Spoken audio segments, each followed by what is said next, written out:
السلام علیکم۔ بے جوڑ رشتہ قسط نمبر 2۔ بیٹیوں کا مقدر پہلے سے ہی لکھ دیا جاتا ہے، شاید اس کی تقدیر میں یہی لکھا تھا۔ یہ کہہ کے بابا اٹھ کے باہر چلے گئے۔ پھپھو نے آ کر مجھے گلے لگا لیا اور میرے ساتھ وہ بھی پھوٹ پھوٹ کر رونے لگی۔ میری یہ تقدیر آپ نے اور آپ کے بیٹے نے لکھی ہے۔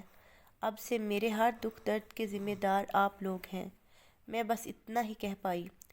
جیسے کسی قیدی کو سزائے موت سنا دی جاتی ہے اور ایک ایک کر کے اس کی امیدوں کے سبھی چراغ گل ہونے لگتے ہیں، میری حالت بھی کچھ ویسی ہی تھی۔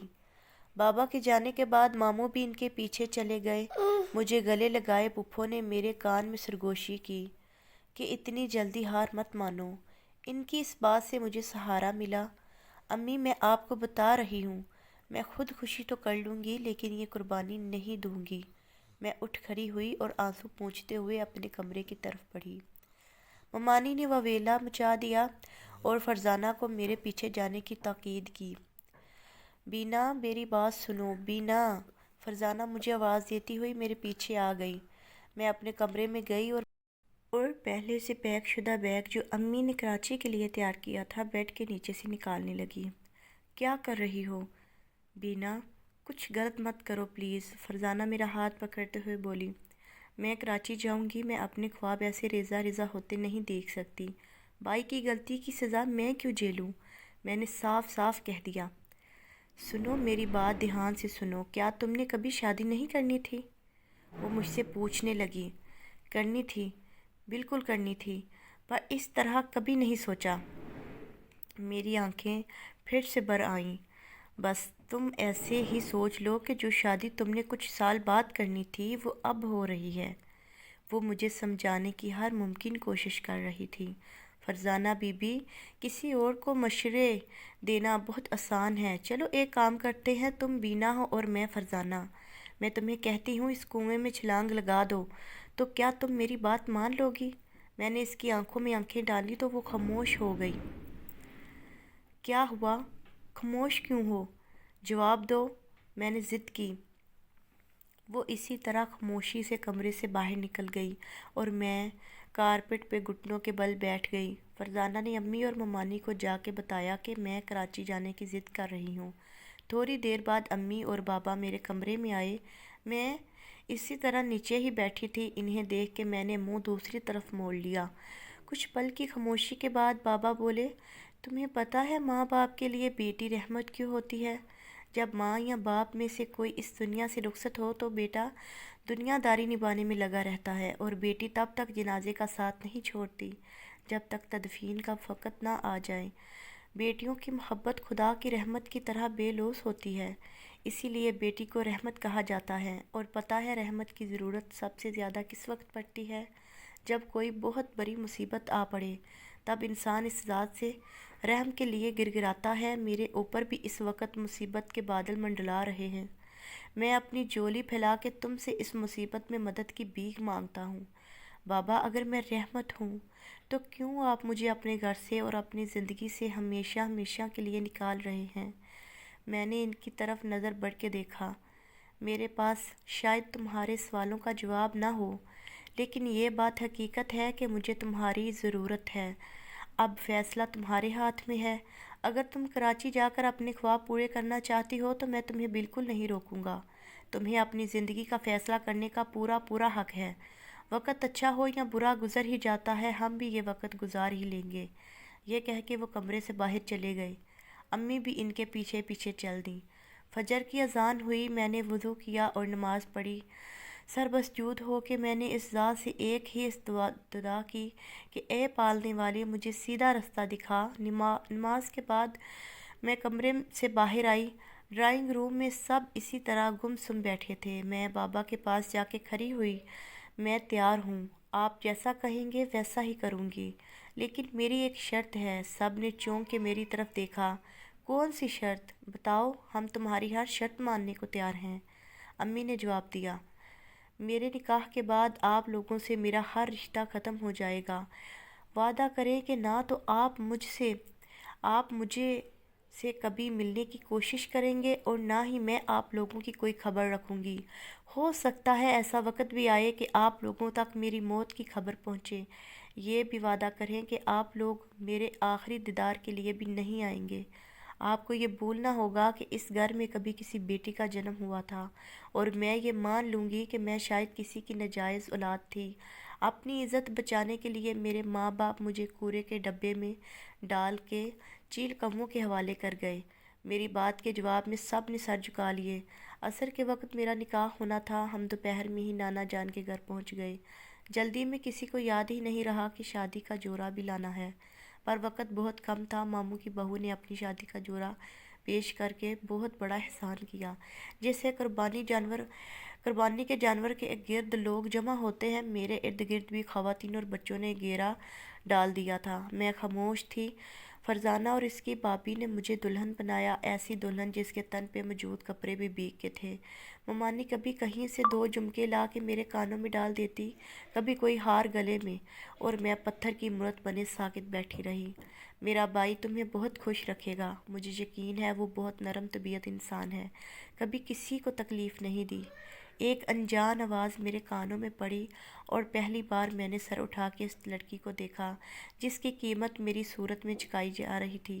پر افسوس تم اپنے بھائی پہ نہیں گئی، بالساختہ میرے منہ سے نکلا۔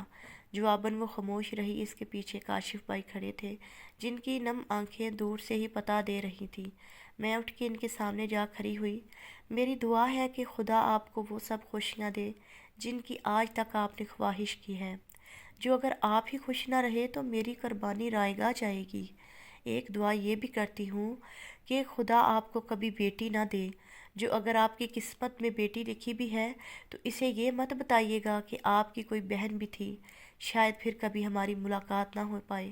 ایک بہن ہونے کے ناطے مجھ سے کوئی غلطی ہوئی ہو تو بخش دیجیے گا۔ فرزانہ نے بتایا کہ وہ لوگ آ گئے ہیں۔ آئے تو وہ چند ہی لوگ تھے، لیکن ان کا آنا ایک آندھی جیسے ہی تھا۔ آتے ہی نکاح خواہاں کو اندر بھجوایا گیا۔ مجھ سے قبول ہے کہ 3 لفظ بلوائے اور شور ڈال دیا کہ لڑکی کو رخصت کرو۔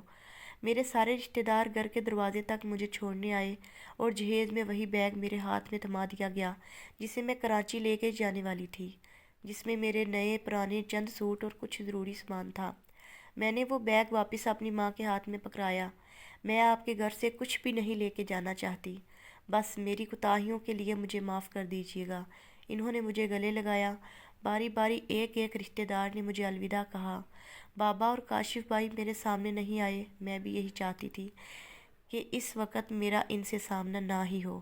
نانا جان نے میرے سر پر ہاتھ رکھا اور بولے، بیٹا میں تمہارے بابا اور بھائی کی طرف سے تم سے معافی مانگتا ہوں۔ کوئی باپ اور بھائی نہیں چاہتا کہ ان کی بیٹی کو یہ دن دیکھنا پڑے، لیکن حالات نے ہم سب کو مجبور کر دیا۔ خدا تمہارا حامی و ناصر ہو، آمین۔ میں نے چوکھٹ پار کی تو مجھے سہارا دینے ایک ہاتھ آگے بڑھا۔ سامنے کھڑی 3 گاڑیوں میں سے ایک گاڑی کا فرنٹ ڈور کھول کے مجھے بٹھا دیا گیا۔ گاڑی سٹارٹ ہوئی اور میں ایک انجان منزل کی طرف چل پڑی۔ میں نے آنکھیں بند کی اور خود کو وقت کے سمندر کی لہروں کے حوالے کر دیا۔ تھوڑی دور جانے کے بعد باقی 2 گاڑیاں کسی اور طرف مڑ گئیں۔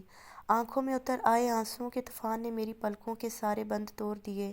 میں نے گھٹنوں سے سر ٹکرایا اور میری ہر ایک سانس سسکیوں میں بدل گئی۔ یہ لیں، پانی پی لیں، میری طرف پانی کی بوتل بڑھاتے ہوئے وہ انجان آدمی بولا۔ میں نے سر اٹھا کے پہلی بار اس کی طرف دیکھا۔ وہ گاڑی چلانے میں مصروف تھا۔ شکریہ، میں ٹھیک ہوں۔ میں اپنی انگلیوں سے آنسو پونچھنے لگی۔ اس نے ٹیشو پیپر کا ڈبہ آگے کیا۔ میں نے ہچکچاتے ہوئے ٹیشو پیپر نکالے اور ایک بار پھر شکریہ ادا کیا۔ اس کے بعد ایک طویل خاموشی چھا گئی۔ نہ اس نے کوئی بات کی، نہ میں اس حالت میں تھی کہ کچھ کہہ پاتی۔ ماڈل ٹاؤن لاہور کی سڑکوں پہ گھومتے ہوئے ہماری گاڑی ایک گھر کے سامنے جا رکی۔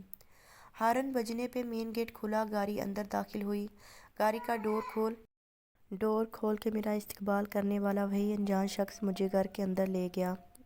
ذکیہ، ذکیہ، ڈرائنگ روم میں پہنچتے ہی وہ آوازیں دینے لگا۔ چند ہی پل میں ایک جوان ملازمہ سامنے آ کھڑی ہوئی۔ جی صاحب، سر جھکا کے بولی، انہیں کمرے میں لے جاؤ، کسی چیز کی ضرورت ہو تو پوچھ لو، اور ہاں اماں سے کہہ دو کہ جلدی سے کھانا بنائیں، بہت بھوک لگی ہے۔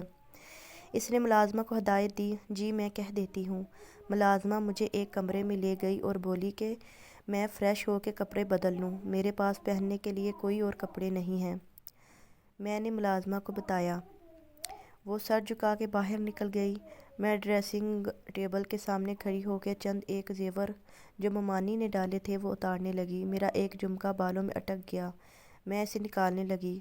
آپ کے پاس اگر کوئی اور لباس نہیں ہے تو آپ حنا کے کپڑے یوز کر سکتی ہیں، اس کے وارڈروب میں کافی سوٹ پڑے ہیں۔